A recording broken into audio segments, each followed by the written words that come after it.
Oke, jadi sebenarnya banyak sekarang orang itu yang merasa bahwa dirinya tidak pernah bahagia, atau seperti sangat sulit untuk mendapatkan kebahagiaan itu. Terkadang kita mendefinisikan kebahagiaan seperti orang-orang yang sukses di luar sana dengan uang yang sangat banyak ataupun status yang luar biasa jabatannya gitu kan, dan lain-lain. Tapi ternyata kebahagiaan bukan dasar dari situ.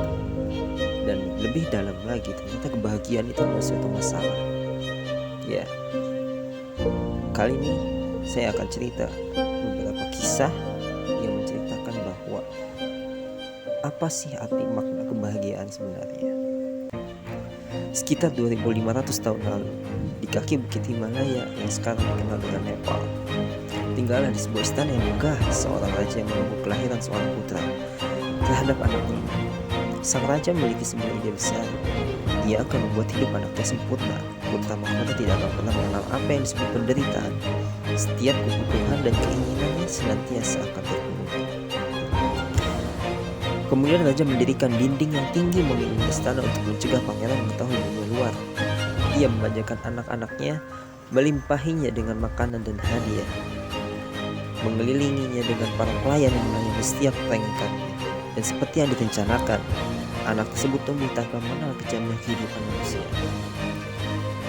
Seluruh masa kecil pangeran berjalan seperti ini. Meskipun mendapat kemewahan dan kelimpahan, pangeran itu menjadi anak muda yang judes tidak lama. Setiap pengalaman terasa hampa dan tidak bernilai. Masalahnya adalah apapun yang diberikan sang ayah tampak tidak pernah cukup, tidak pernah berarti apapun. Di suatu malam yang sudah larut, pangeran menyelinap keluar istana untuk melihat apa yang ada di balik dinding. Ia menyuruh salah satu pelayan untuk mengantarkannya ke desa setempat, dan apa yang ia lihat di sana menakutkan sekali. Untuk pertama kalinya dalam hidupnya, sang pangeran menyaksikan penderitaan manusia. Dia melihat orang sakit, orang lanjut usia, gelandangan, orang yang kesakitan, bahkan orang yang sekarat.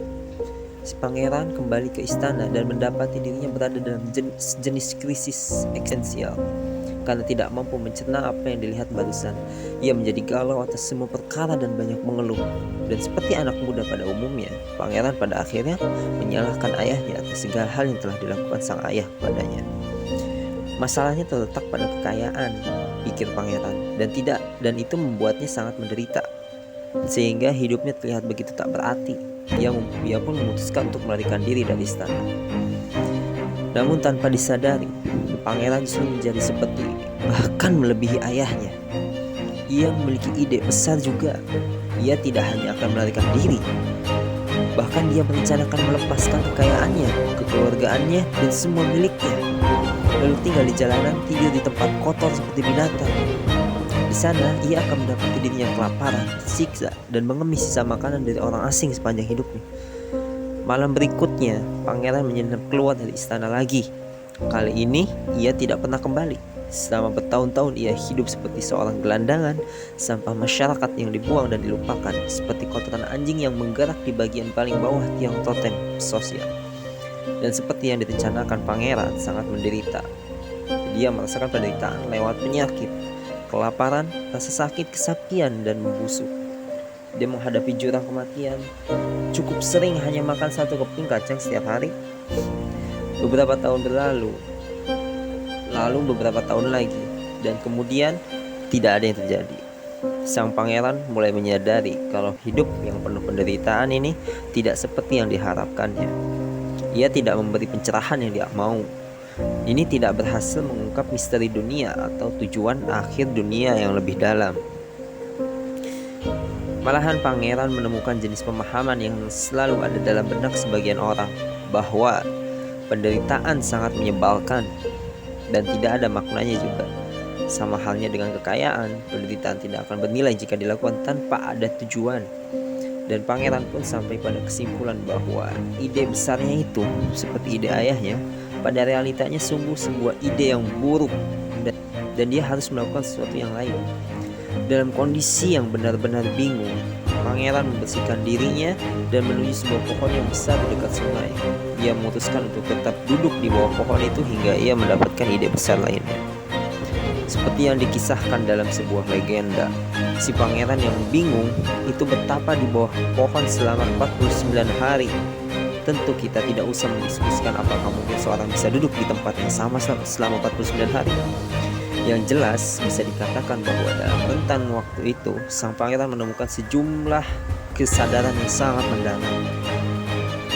Salah satu kesadarannya adalah bahwa hidup itu sendiri adalah suatu bentuk penderitaan. Orang kaya menderita karena kekayaannya, orang miskin menderita karena kemiskinan. Orang yang tidak punya keluarga menderita karena mereka tak punya keluarga. Orang yang mengejar kenikmatan dunia menderita karena kenikmatan duniawi. Orang yang tidak pernah merasakan kenikmatan duniawi menderita karena tidak pernah merasakannya. Bukan berarti semua penderitaan itu sama.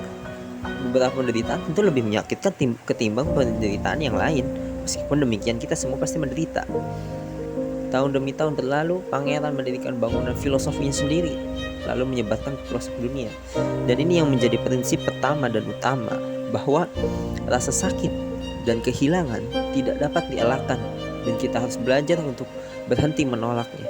Pangeran itu kemudian dikenal sebagai Buddha, seperti yang kita tahu. Dan andai kata Anda belum pernah mendengarnya, pribadi ini sungguh luar biasa. Jadi kebahagiaan yang sebenarnya adalah kita tidak harus melulu mendefinisikan kebahagiaan dengan standar baku yang sudah ditentukan, karena memang nyatanya tidak ada standar baku yang nyata terhadap kebahagiaan itu sendiri. Kita menganggap bahwa orang-orang kaya adalah orang-orang yang bahagia. Tidak, semuanya pasti mengalami penderitaan, dan dari penderitaan itulah tercipta namanya kebahagiaan. Karena kebahagiaan itu sendiri tercipta dari hasil memecahkan masalah. Kebahagiaan itu tidaklah selamanya akan selalu ada. Ia akan silih berganti, ia akan terus muncul dan hilang. Jadi nikmatilah hidup, syukurilah apa yang ada. Jangan selalu berpatokan bahwa Anda layak untuk mendapatkan kebahagiaan, karena kebahagiaan yang akan datang pada orang-orang yang bersyukur dan senantiasa bertawakal kepada Allah Subhanahu wa Ta'ala. Terima kasih. Semoga bermanfaat.